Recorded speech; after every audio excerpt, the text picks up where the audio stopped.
All right, so we're going over 5 controversial lessons that I've learned throughout being in business for over 8 years now. And most people get stuck right here. And so my name is Mikeland, and over the past 6 years now, I've made over $1.8 million in sales. And if I had just learned all of these lessons sooner, I could have made even more profit.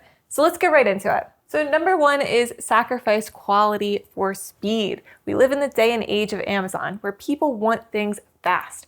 And if you aren't going to get it to them fast, then they're going to find somebody else, okay? That's the truth here. And honestly, I've learned from trial and error and experience over 8 years in business, people are getting more and more impatient. So done is better than perfect. That's the point here. Taking too long helps no one. Imagine this, if I had taken forever to make this video, there's a chance I probably would have overanalyzed it and thought it's not good enough, and kept pushing it off. And then I would never even had this video made for you guys with all these gems in here, which I promise you, if you take notes and you take this seriously, you will make more profit. And fail fast. That's another thing. You need to fail fast in order to figure out what works, because you're not going to know what works until you do some trial and error. And you can do that with an MVP, actually. It's a minimum viable product. And you're going to be able to figure out like, okay, well, does my customer like this? Does my customer like that? We'll talk more about that later on in the video. But continuously improve over time, figure out what works, fail fast, and that's how you figure it out. Customers don't notice anyway. They don't notice when the quality isn't that great, when the quality is not as good as you want it to be, okay? Prioritize the value instead. Make sure that whatever you're giving them is going to be good. It doesn't have to be perfect, because done is better than perfect. They just want it fast. That's the point I'm trying to make here. Number 2, working harder won't make you more money, okay? Stop working for work's sake. Stop checking emails. Stop doing this busy work. Stop cleaning. Stop doing all these little things that just you feel like are keeping you busy and making you money, but they're really not, okay? Working harder does not make you more money. And then I want you to solve problems. The bigger the problem, the more money you're gonna make. And eliminate small problems. Delegate them, okay? I'll get more to that in just a sec. But here's another thing. Use AI. Please use AI. I know you probably think it's evil, but it's not evil. And no matter what you think anyway, it's just gonna keep getting more advanced and you're gonna get left behind. Think about this, your parents, right? They're always struggling with their computer, their phone, because they were always just like, I don't want to change. Well, guess what happened? Now they're struggling. Do you want to be like them and struggle and not make money? Of course not. It's not why you clicked on this video, right? You clicked on this video for a reason. You want to make money, so use AI to propel you forward and help it brainstorm ideas for you, help it Photoshop things. There's so many things that AI can help you with. And you can even use it to automate systems, all these things. I'm telling you, just take it seriously, and especially ChatGPT. It's just a great entry-level thing to get started with. Brainstorm ideas. I actually used ChatGPT to help me with the little drawings I came up with for this video. It's as simple as that. I would have taken longer to make this video if I hadn't used it, right? And the last thing I want you to really focus on here is to stop wearing too many hats. I know you think it's so cool and it's so rad of you to be doing all these things, and you think that you're so admirable because you can do everything. But listen, nobody cares, first of all. And second of all, your customers are really angry because of what I said before, with number 1 being that you're taking too long.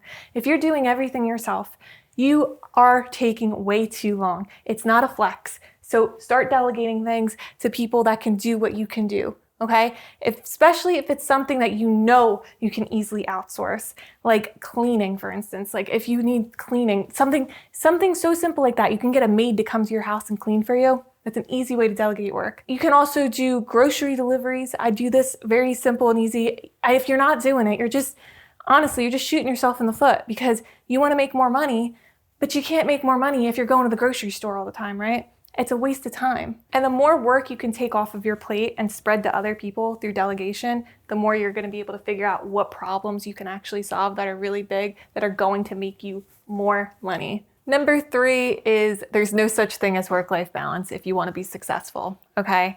You need to become a psycho and get obsessed with work. Just put your heart into it if you actually want to make money. I'm telling you right now, the most successful entrepreneurs are not taking a work-life balance, because do you want to be an employee or do you want to be a founder? Do you want to make small money? That's a work-life balance, okay? An employee gets the work-life balance. That's why you're being fooled.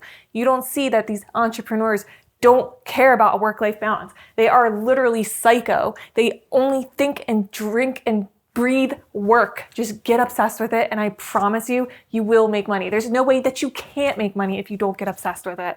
And focus on 1 to 2 things that will make you more money, okay? Because I know your focus is scattered, and there's this thing called essentialism where you just figure out what is most important in my life, and that's what I want you to do. Figure out what it is. What is that thing? 1 to 2 things that are gonna make you more money. And then dedicate 3 to 6 months to it. Honestly, nothing else. I'm telling you right now, if you wanna make money, get rid of this work-life balance. Just focus on it. Take whatever it is, do it, head down, lock in, and just stay focused on it. And in order to stay hyper-focused on needle-moving tasks, this is what has helped me. I don't like to really tell myself that I'm an ADHD entrepreneur, but in this day and age, like most of us are, so I'm just gonna be real with you, this stuff really helped me. You download Freedom for your computer, okay? It's an app that blocks any websites from distracting you. That way you can get deep work done. You're gonna make more money this way much easier because you're not gonna have any distractions. Anytime you try to click on a website, it's gonna be like, nope, you need to get back to work. And I'm like, cool, got it. Same thing with Opal for your phone. This is something I tend to abuse a little bit with this app called ClearSpace, so I've downloaded Opal to really take it seriously. Both of these are paid, but they're worth it. If you wanna make more money, you gotta put money into money, okay? That's the thing here. You don't wanna be broke, download these things and thank me later. And then set strict deadlines, okay? I know that you have this idea in your head most of the time where you're like, I'm gonna get it done.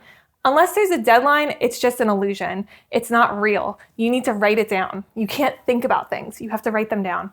And then if you don't hit that deadline, I know it's a strict deadline, okay? Set another deadline. Keep setting deadlines until the task is complete. That is how you can really get more done. Because every time you think you're gonna do something and you're not writing it down, you're not taking it seriously. Next up, we have number 4, don't be creative, because you're gonna get stuck in idea mode.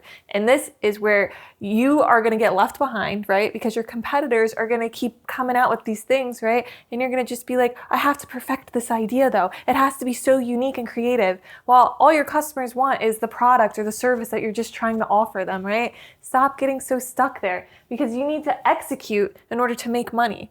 That's the only way that you're going to make money, not being stuck in idea mode. So stop being creative. And a great way to start out with getting into executing, right, quickly, start out with an MVP. This is something I mentioned earlier in the video, the minimum viable product, okay?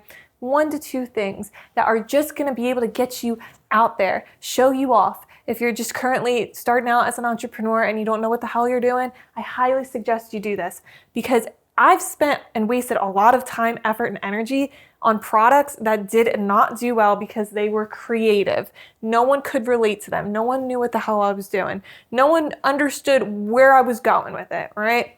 That's the thing. You want to find what people want and need. It's not about you, it's about them. We'll touch on that more in just a sec. But seriously, your unique ideas, they're not relatable, because humans love familiarity. They want to know exactly what it is that you're talking about so that they feel smart. You don't want to feel like you're a superior to them. You want to feel like you're on the same page as them, because that is how you're going to make them feel like, oh, this person, they get me. We get each other. Kind of how it is. And the more you neglect that, the less money you're gonna make. And bottom line here is that efficiency is key. And I came up with this thing called DWW actually. It's called Do What Works, and rinse it dry until it no longer works. Because what works is something that is familiar to people. People are gonna see it and they're gonna be like, oh, I know exactly who this is. And they're gonna feel excited. It's like when you're watching a show, right? You don't want like some random character coming in and killing all your favorite characters, right? Of course you don't. So it's the same kind of concept here. You want to keep things familiar for people so that they can feel that warm, cozy feeling that they get when they see you, when they hear you, when they have the product that you've given them, right? They want something familiar. They don't want this new crazy thing all the time. Just keep it familiar, keep it simple, keep it easy, and stop being so creative. I guarantee you, you're gonna make so much more money, because this held me back for years. I came up with all these crazy collections that I thought were so unique and cool, and I'm telling you right now, it doesn't work because people cannot relate to it. And we've saved the best for last. You're a real one if you stuck to the end here, because this is what keeps people stuck, and it also makes them lose money And it's honestly something that made me lose a lot of money because I really did choose passion over profits. In order to make more money and become really successful and make as much as I did, okay, you need to prioritize your profits over passion, first and foremost. Profit creates freedom, passion follows. The most wealthiest entrepreneurs did not do something that they wanted to do in the beginning. They did it later on when they had money, because what's going to happen is you're going to chase the profit first, and then you're going to gain that financial stability in order to go after the things that you actually want to do, the things that you feel good about. In the beginning, it's not going to be like that. You're going to have to sell things that you're not really crazy about, that you're not excited about. And I mean, if you want to stay broke and you want to follow your passions, then you can go ahead and do that. But if you want to make real money, which is why you clicked on this video, this is what you need to do. And this is what the most successful entrepreneurs have done. No one cares what you like. It's about them, not you. This is something I constantly have to tell my clients because they get really excited about things that they want to sell in the beginning. But I'm telling you right now, like, I cannot repeat this enough. It's just not about you at first. You will get that financial stability later down the line, and then you can decide and have more fun with what you're selling. But what you really need to focus on right now are trends, pain points, and desirability. If there's nothing there, what you're selling isn't going to sell, or you'll sell a little bit of it. I mean, it's not impossible to sell anything, okay? There's room in the market for anything and everything, but if you want to make good money and really get that financial stability faster, you need to just focus on what do people want? What is it that people are after right now? And lastly, I want you to emotionally detach from your business. If you're treating your business like it's your child, which is something I used to do because I'm the kind of person that doesn't want kids, and I'm like, well, my business is my child. Like, anything that happens to it, like, it affects me too. It's like, no, you literally need to detach from your business. You and your business are two separate entities. They do not belong in the same category because emotions and business never mingle well together. Please detach from your business. It's not your child. It has nothing to do with you. And this will actually help you relieve your stress better too. Once I detached from my business, I actually became a lot more happier and less stressed because it's not me, it's my business. It's not you, it's not your child. It's not anything personal, okay? It's just a separate thing. And then honor constructive criticism to improve upon your product or service. Because anytime you neglect what somebody's saying, it could be somebody like a friend or a family even, if you're just starting out. But as you make more money and you really want to improve it, you need to pay in order to play. You need to figure out who in business is actually going to be able to help you figure out how to solve more problems. Because the bigger problems you solve, the more money you're going to make, right? And that's actually something that I do. I do one-on-one business coaching. So if that's something you're interested in, where you want to get rid of limiting beliefs, really hone in on what it is that you're selling, make sure that people want to buy it and it's not something that you just like, scroll down right now, click on the top link in the description, and let's see if we're a good fit. And if you liked this video, be sure to give it a like, comment what your favorite one was, and I'll see you next time. Bye for now.